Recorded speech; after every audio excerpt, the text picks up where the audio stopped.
Student, welcome to my YouTube channel Chemistry Minds. I am J Shivhare. आज मैं लेके आया हूँ आपको ऑर्गेनिक केमिस्ट्री में ज्योमेट्रिकल आइसोमेरिज्म। इसके पहले हम आपको स्ट्रक्चरल आइसोमेरिज्म एवं उसके सभी टाइप्स बता चुके थे। अब स्टीरियो आइसोमेरिज्म में आपको ज्योमेट्रिकल आइसोमेरिज्म एवं ऑप्टिकल आइसोमेरिज्म बतानी है। तो ज्योमेट्रिकल आइसोमेरिज्म में मैंने कुछ एग्जाम्पल्स लिखे हैं। सबसे पहले आप ये जानना चाहेंगे कि किसमें ज्योमेट्रिकल आइसोमेरिज्म होगी, किसमें नहीं होगी। फिर इसकी हम परिभाषा ही बताएंगे। लेकिन अगर हम कंडीशन नहीं जानते कि कहाँ कहाँ ज्योमेट्रिकल आइसोमेरिज्म होगी, कहाँ कहाँ नहीं होगी, तो फिर यही सबसे बड़ी प्रॉब्लम आ जाती है। जैसे मैंने ये कंपाउंड दिए हैं कि कहाँ कहाँ ज्योमेट्रिकल आइसोमेरिज्म होगी, कहाँ कहाँ नहीं होगी। जैसे मैं आपको बता दूं, इसमें ज्योमेट्रिकल आइसोमेरिज्म नहीं होगी। क्यों? बस अब आप ध्यान रखें कि क्यों नहीं होगी। थोड़ी देर बाद मैं आपको टेक्निक बताऊंगा कि हम कैसे जानते हैं इसमें ज्योमेट्रिकल आइसोमेरिज्म होगी, इसमें भी होगी, इसमें भी ज्योमेट्रिकल आइसोमेरिज्म होगी, इसमें भी ज्योमेट्रिकल आइसोमेरिज्म होगी, इसमें भी ज्योमेट्रिकल आइसोमेरिज्म होगी, और आपकी इसमें नहीं होगी। अगर ये कंपाउंड आपका इस टाइप का बना देता वो, तो ज्योमेट्रिकल आइसोमेरिज्म इसमें हो जाती। इस टाइप का बना देता, इस टाइप का बना देता, चलो हम इसी टाइप का बना देते हैं, तो इसमें भी हमारी जीआई होगी। अच्छा, तो जीआई कितने प्रकार की होती? सबसे पहले आप ये जान लो, जो ज्योमेट्रिकल आइसोमेरिज्म होती है वो बेटा 3 प्रकार की होती है। केवल सिस और ट्रांसफर अगर आप पढ़ेंगे तो कहीं कहीं आपको दिक्कत आएगी। तो ज्योमेट्रिकल आइसोमेरिज्म 3 प्रकार की होती है। क्या है? पहली कंडीशन आप देखें ज्योमेट्रिकल आइसोमेरिज्म की कंडीशन। ज्योमेट्रिकल आइसोमेरिज्म कब हो सकती? तो पहली कंडीशन है आपकी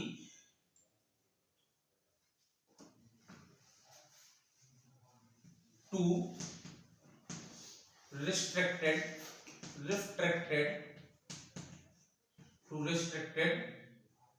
कार्बन एटम का होना अनिवार्य होता है।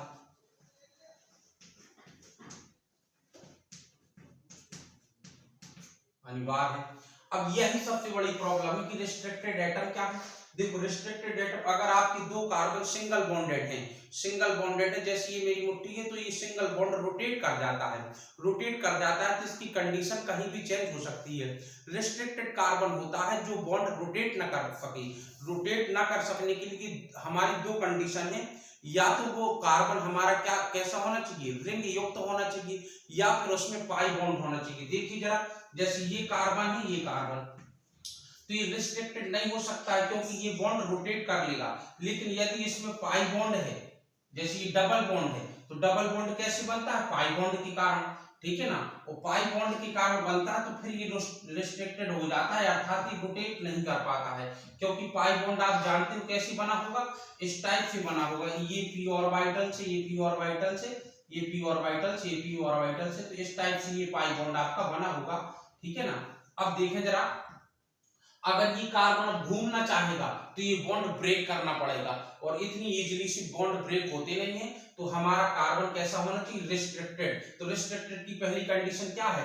2 कार्बन एटम हमारे डबल बॉन्डेड होना चाहिए, अथवा, तो देखो कितनी कंडीशन है इसमें, देखो रिस्ट्रिक्टेड होने की एक पहली कंडीशन क्या है, ये दोनों डबल बॉन्डेड हो तो ठीक है, और ये 2 वैलेंसी की बाकी है, ठीक है ना। अच्छा, अब दूसरी कंडीशन क्या है हमारी? दूसरी कंडीशन है ये हमारे रिंग युक्त हो। कोई जरूरी नहीं 3 मेंबर रिंग हो, 4th मेंबर हो, 5 मेंबर हो, लेकिन ये कार्बन हमारा रिंग युक्त हो। तो ये दोनों की मध्य हमारी ज्योमेट्रिकल आइसोमेरिज्म हो सकती है, इसकी मध्य भी हो सकती है। अगर हमें इन दोनों की मध्य शो करना है तो ये 2 वैलेंसी देखें आप। तो पहली कंडीशन क्या है? रिस्ट्रिक्टेड कार्बन है, तो रिस्ट्रिक्टेड कार्बन आप समझ गए, या तो डबल बॉन्डेड हो या ट्रिपल बॉन्डेड, डबल बॉन्डेड हो या रिंग युक्त हो। ट्रिपल बॉन्डेड भी अगर कर लेंगे आप तो वो रिस्ट्रिक्टेड तो होगा बेटा, लेकिन उसमें 2 वैलेंसी नहीं बची। अब 2 वैलेंसी इसकी होना चाहिए फ्री। तो इन 2 वैलेंसी का रोल क्या है? तो पहली कंडीशन हमारा कार्बन कैसा हो? रिस्ट्रिक्टेड हो। दूसरी कंडीशन देखें जरा, सेकंड कंडीशन क्या है?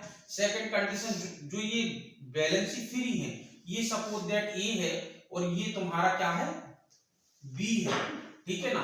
तो हमारा कभी भी ए इक्वल टू बी नहीं होना चाहिए, यानी कि ये दोनों एटम हमारे एक जैसे ना हो, ए तथा बी एक समान ना हो, एक समान ना हो, ठीक है ना। तो ये हमें ध्यान रखना है। जैसे ये इधर अगर हमारा C और D लगा है तो ये C एंड D इक्वल नहीं होना चाहिए हमारी, ये दो एटम एक जैसी नहीं होना चाहिए ये दो, और ये दो एटम एक जैसी नहीं होना चाहिए, अदरवाइज हमारी ज्योमेट्रिकल आइसोमेरिज्म शो नहीं होगी। तो क्या ये दो पॉइंट आप याद रख पाएंगे? अगर ये दो पॉइंट आपको याद रखे आपने तो आप जो है जीआई को देख पाएंगे कि कहाँ होगी कहाँ नहीं होगी। इसी के अनुसार अब देखिए जरा, सबसे पहले मैं ये बताता हूं कि कहाँ ज्योमेट्रिकल आइसोमेरिज्म होगी और कहाँ नहीं होगी, ये इसका रीजन बता देता हूं, फिर मैं आपको बताऊंगा कि ज्योमेट्रिकल आइसोमेरिज्म कितने प्रकार की होती है। ये 3 प्रकार की होती है। कितने प्रकार की होती है? 3 प्रकार की। नंबर 1 है cis and trans form, cis and trans. दूसरा नंबर क्या है? ई एंड जेड फॉर्म, ठीक है ना, ई एंड जेड फॉर्म। और ये तीसरा नंबर क्या है? सिन और एंटी। तो ये 3 प्रकार की होती है, ठीक है ना। अच्छा, अब बताओ सिस एंड ट्रांस, सिस और ट्रांस की कंडीशन देखते हैं। सिस और ट्रांस की क्या कंडीशन है? देखो पहले तो हमें ये कंडीशन देखना है कि ज्योमेट्रिकल आइसोमेरिज्म शो होगी या नहीं होगी। तो अब मैं इधर से एग्जांपल देखो, जैसे ये है तुम्हारा एग्जांपल, मैं इसको इधर रख करके समझाता हूं कि इसमें ज्योमेट्रिकल आइसोमेरिज्म होगी या नहीं होगी। वो अगर होगी तो सिस ट्रांस वाली होगी कि सिन एंटी वाली होगी कि ई एंड जेड वाली होगी, ठीक है ना। ओके, तो देखो इस उदाहरण को रखते हैं। तो ये C डबल बॉन्ड C, ठीक है। अब एक H ये जुड़ा है तो ये H हमारा ये हो गया, और एक वैलेंसी से हमारा क्या जुड़ा? CH3 जुड़ा है, ठीक है ना। अच्छा, इस तरफ देखें, हमारा एक H ये है, एक H ये है। तो देखो हमने क्या कहा था, ये दोनों कार्बन कैसे हो गए हमारे? रिस्ट्रिक्टेड हो गए कि नहीं हो गए? तो रिस्ट्रिक्टेड पहली कंडीशन इसने जो है पाली, यानी पहली कंडीशन के अनुसार इसको ज्योमेट्रिकल आइसोमेरिज्म शो करना चाहिए। दूसरी कंडीशन देखो जरा, दूसरी कंडीशन में ये A है हमारा और ये हमारा B है। तो हमारी दूसरी कंडीशन क्या थी? A और B इक्वल नहीं होना चाहिए। तो ये दोनों एक जैसी हैं कि नहीं है? अब ये एक जैसी हैं तो यहां से ये हमारा तय हो गया कि ये ज्योमेट्रिकल आइसोमेरिज्म शो नहीं करेगा। तो समझ आया, ये ज्योमेट्रिकल आइसोमेरिज्म शो नहीं करेगा। अच्छा, दूसरा देखें उदाहरण। ऐसे में धीरे धीरे से प्रत्येक उदाहरण बताता हूं आपको, उससे सब ट्रांस एंटी ई और जेड जी क्या है सब इसी में समझा दूंगा, ठीक है। दूसरा एग्जांपल है आपका ये C डबल बॉन्ड C, ये वाला देखे जरा। एक वैलेंसी से क्या जुड़ा है आपका? H, और एक वैलेंसी से क्या जुड़ा है? CH3। इधर देखिए, एक वैलेंसी से क्या जुड़ा है आपका? H, एक वैलेंसी से क्या जुड़ा है? CH3। मैंने इस H को इधर लिख लिया, वो फॉर्मूले में इधर भी लिख सकता है, तो यहीं से ज्योमेट्रिकल आइसोमेरिज्म बनती है, ठीक है ना। तो देखो इस संरचना को हम ऐसा लिख सकते कि नहीं लिख सकते? पहली कंडीशन रिस्ट्रिक्टेड कार्बन है कि नहीं है? तो देखो जरा, यदि दो कार्बन के बीच डबल बॉन्ड आ गया या दो कार्बन रिंग में सम्मिलित है तो वो रिस्ट्रिक्टेड कार्बन होता है। रिस्ट्रिक्टेड का मतलब जिसकी बॉन्ड घूर्णन ना कर सके, ठीक है। तो ये रिस्ट्रिक्टेड कार्बन है। अब रिस्ट्रिक्टेड कार्बन की जो दो वैलेंसी बची है, फ्री वैलेंसी, ये दो वैलेंसी बची है, इसको अपन ने A माना था, इसको हमने B माना था। तो A और B एक जैसी है क्या? नहीं है। तो यहां से हमारी ज्योमेट्रिकल आइसोमेरिज्म शो हो सकती है। बट अब इस तरफ भी देखें, देखो ये दोनों एक जैसी है क्या? नहीं है। ये और B एक जैसी है क्या? नहीं है। ये इनको A भी मानो या ना मानो, ये तुम तो ये देखो, ये हाइड्रोजन है, ये हाइड्रोजन CH3 तो एक जैसे नहीं है। तो यहां से ये तय हो गया कि ये मॉलिक्यूल्स ज्योमेट्रिकल आइसोमेरिज्म तो शो करेगा।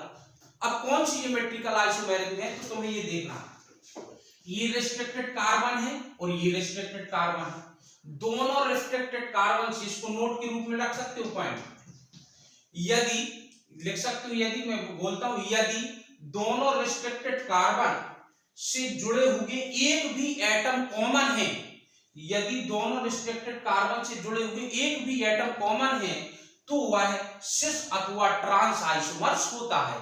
तो वह क्या होता है? सिस अथवा ट्रांस आइसोमर्स होता है। तो देखो जरा कॉमन है क्या? हाँ है। तो देखो जरा ये कॉमन है कि नहीं है?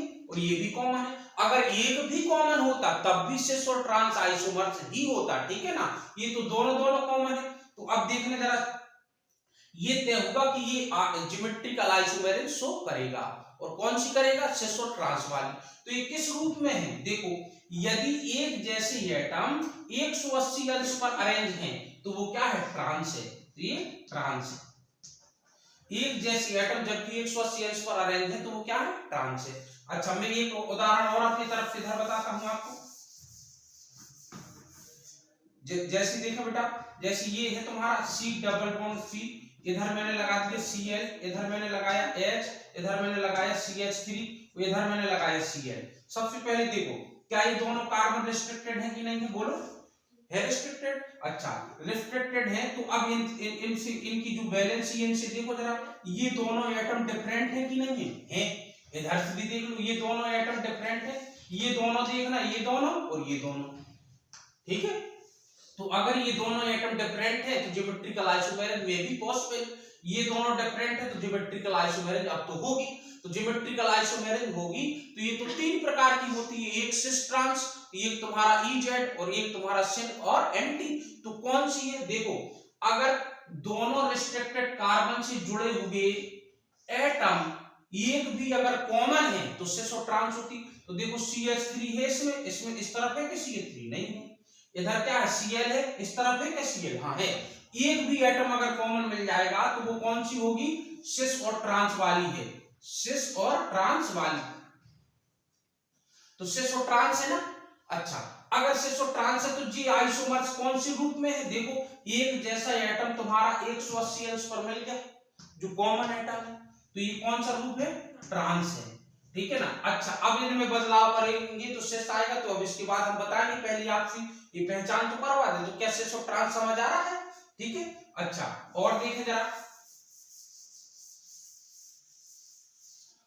तो देखो ये दूसरा एग्जाम्पल भी क्लियर हो गया। अब देखो तीसरा एग्जाम्पल, ये तीसरा एग्जाम्पल जो आपके सामने है ये देखो ClF double bond C double bond I और Br लगा है, तो देखो ये C double bond C, okay.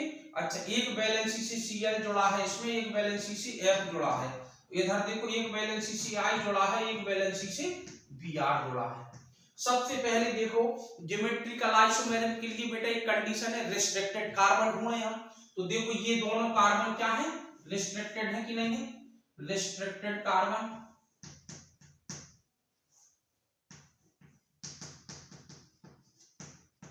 जी रिस्ट्रिक्टेड कार्बन है कि नहीं है, तो पहला केस आया, इससे संभावना उत्पन्न हुई कि ज्योमेट्रिकल आइसोमेरिज्म हो सकती है।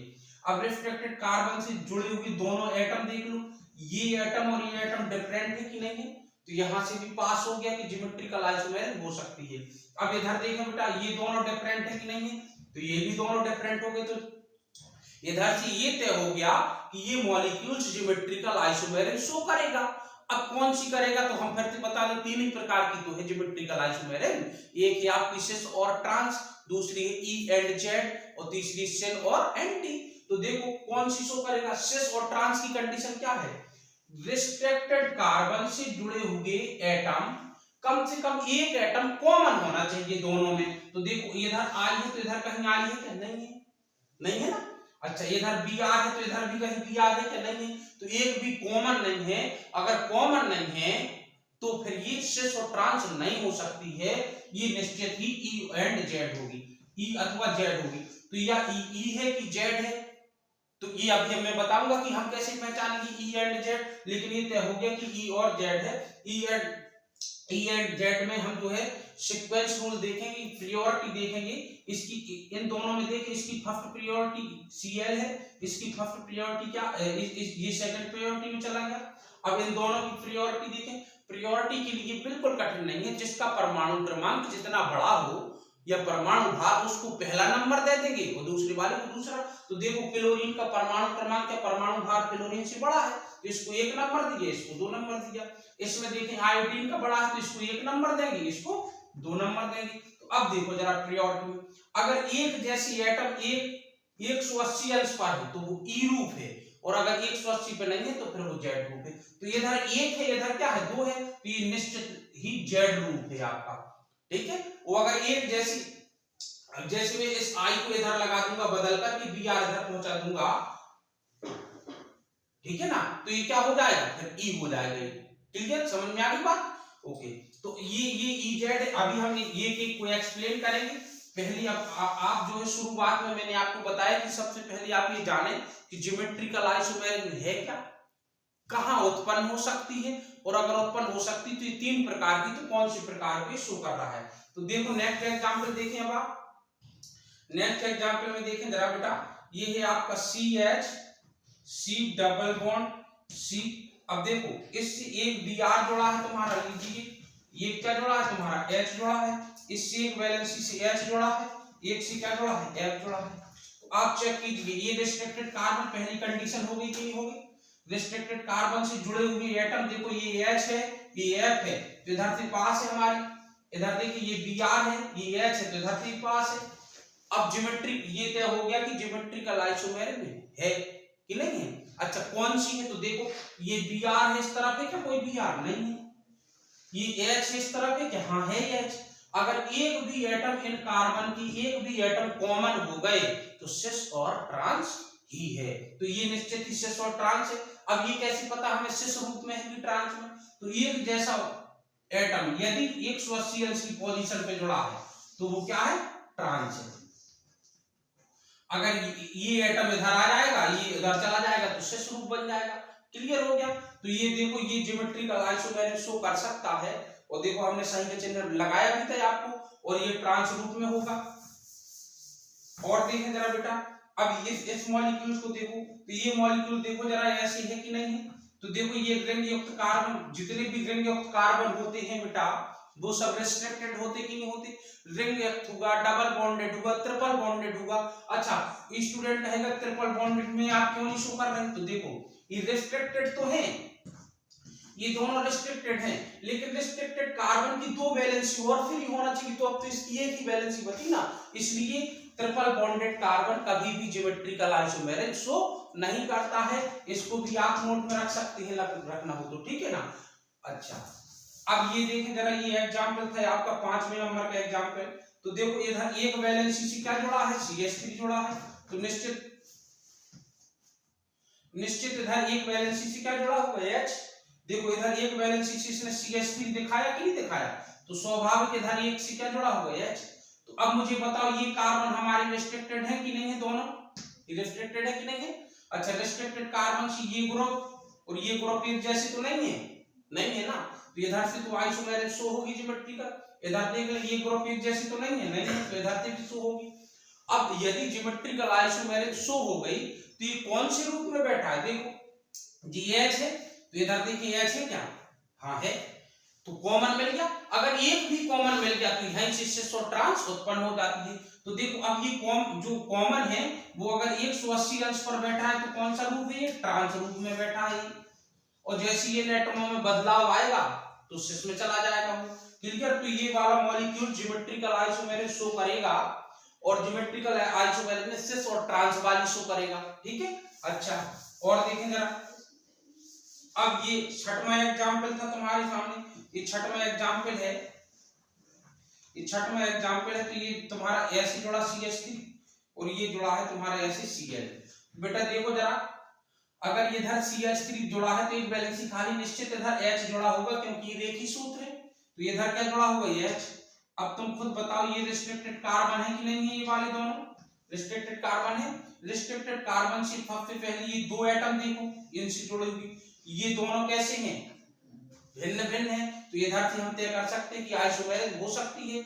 अब इधर देखो ये दोनों कैसे हैं भिन्न भिन्न है तो आइसोमेरिक हो सकती है। अब बताओ कॉमन है क्या एक भी, देखो CH3 इस तरफ है क्या, नहीं है, लेकिन H तो कॉमन मिल गया, H कॉमन मिल गया तो ये सिस और ट्रांस वाली आइसोमेरिक होगी, और सिस और ट्रांस वाली होगी तो देखो जरा 180 अंश पे नहीं है ये, तो ये क्या होगा सिस रूप होगा, ये सिस रूप होगा, ठीक है। अच्छा अब आप देखें जरा 7वां एग्जांपल, आई होप आपको समझ में आ रहा होगा, सिस और ट्रांस और ये और दैट। तो 7वें एग्जांपल देखें, 7वें एग्जांपल देखो ये, अब देखो ये रिस्ट्रिक्टेड कार्बन इधर दिखा रहा हूं, इधर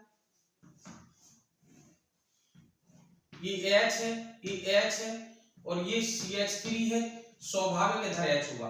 तो देखो ये रिस्ट्रिक्टेड कार्बन हमें मिल गया, यस बिल्कुल सही है।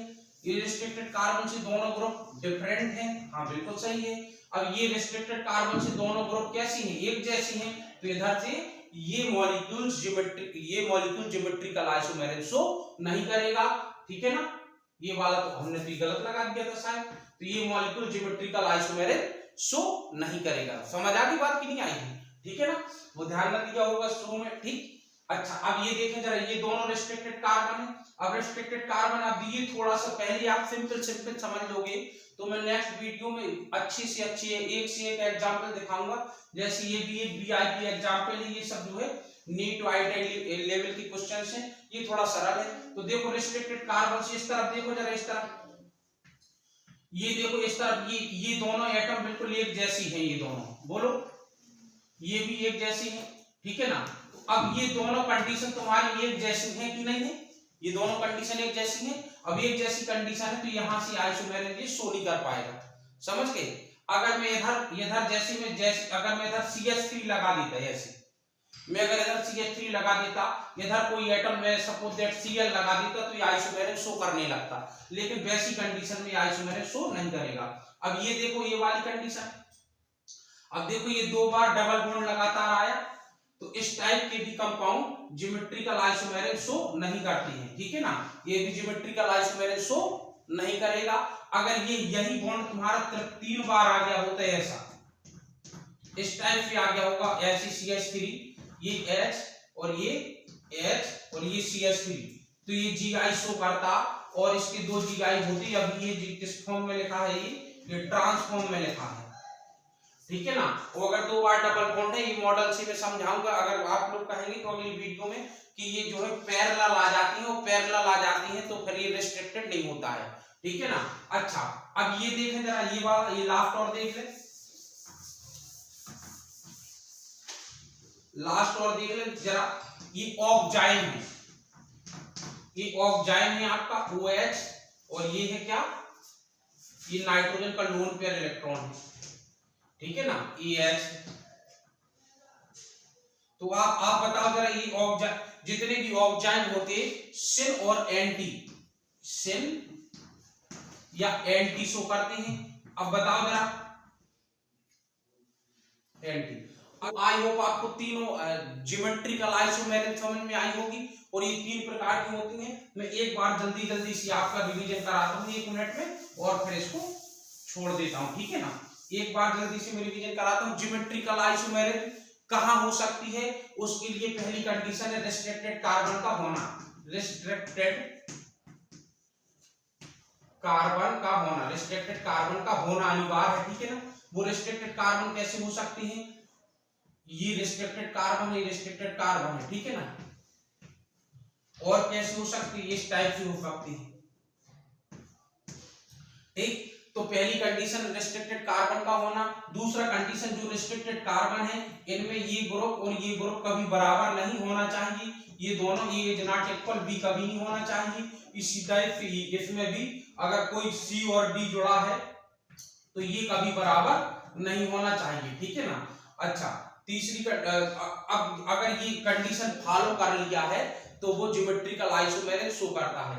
यदि रिस्ट्रिक्टेड कार्बन का एक भी एटम, रिस्ट्रिक्टेड कार्बन के एक भी एटम कॉमन मिल रहे हैं तो वो सिस और ट्रांस होगा। यदि कॉमन नहीं एक भी मिल रहे हैं तो फिर वो E और Z होगा। सिन और एंटी तभी होगा जब वो ऑक्जाइम होगा। तो आई होप तीनों प्रकार के आप पहचान भी लेते हैं, और तीनों प्रकार के ज्योमेट्रिकल आइसोमेरिक में आप छांट लेंगे। मैं आपको केवल और केवल 5 क्वेश्चंस देता हूं, जिसमें आपको ये तय करके बताना है कि किस में Gi होगा और कौन नहीं होगा, और ये कमेंट करके आप बताएंगे कि किस में Gi है किस में नहीं है, ठीक है ना। देखें जरा आप,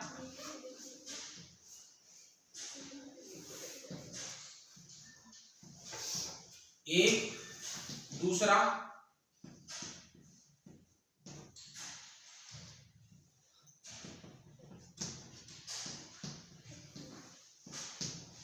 तीसरा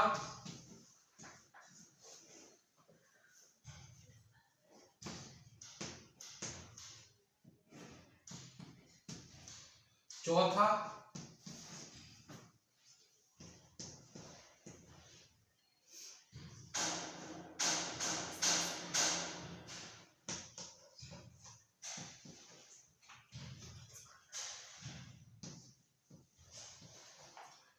पांचवा